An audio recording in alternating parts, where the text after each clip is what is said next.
Hi, thanks for tuning in. I'm Chris from Dynojet. In this video, I'm going to show you how to install a Power Commander 5 on this 2015 KTM RC390.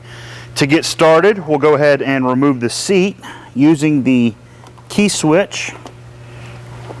We can remove the rider seat. Once the seat is removed, we can pull this latch here, and that unlatches and gives us access to the battery. Next, I'll remove the fuel filler. After removing the fuel tank filler, I can remove the cover around the fuel tank, starting with the 2 bolts at the rear, 4 bolts on the sides, and there's 2 bolts up front. Once those are all removed and loosened, the cover comes right off. Next, I'll need to remove the battery. Next, I'll start removing the fuel tank, starting with the 2 bolts at the front of the fuel tank, found just beneath where the battery was. Next, I'll remove the 2 bolts at the rear of the fuel tank. I'll need to unplug the ECM here at the rear of the fuel tank. Once the tank is loosened, the fuel line can be disconnected from underneath, the electrical connector can be unplugged, there's a vent line to unplug, and should be able to lift the tank up and off and set it aside. Once you have both of the side covers off, the battery box loosened, and the fuel tank removed, you can go ahead and start plugging in the Power Commander's wiring harness. Good place to start is right here at the fuel injector. It's located right here. You're just going to take the Power Commander harness leads with the orange colored wires, and you're going to plug those in line with the fuel injector and the stock connector for the fuel injector. Next, you'll route the Power Commander leads with the black 3-pin connectors near the bike's throttle position sensor.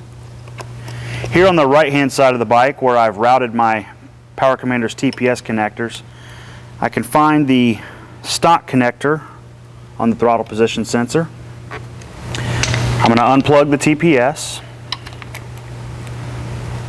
I'm going to plug the Power Commander onto the TPS.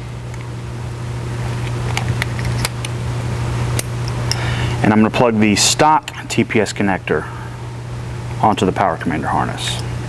Once that's plugged in, I'll store the extra connector just inside the frame here. And I can use a small wire tie to secure that connector if necessary. Also over here on the right hand side of the bike, I can find the ignition coil. I'm going to route the white 2-pin pair of connectors on the Power Commander harness out towards this ignition coil. I'll notice a black 2-pin connector plugged into the coil. I'm going to unplug that. And I'm going to plug the Power Commander in line with the ignition coil and the stock connector for the ignition coil.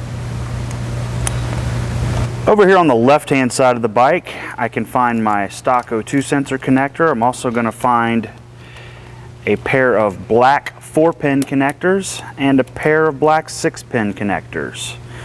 The pair of black 4-pin connectors are to my vehicle's crank position sensor. I'm going to route the clear 4-pin connectors on the Power Commander harness, the ones with the brown colored wires, and those are going to connect in line with the stock black 4-pin connectors for the bike's crank position sensor. When I go to reinstall the battery, I need to make sure to secure the Power Commander's ground wire with the small ring lug to the negative terminal of the bike's battery, and I'm also going to Velcro the Power Commander module to the side of the battery and keep it stored inside the battery box permanently.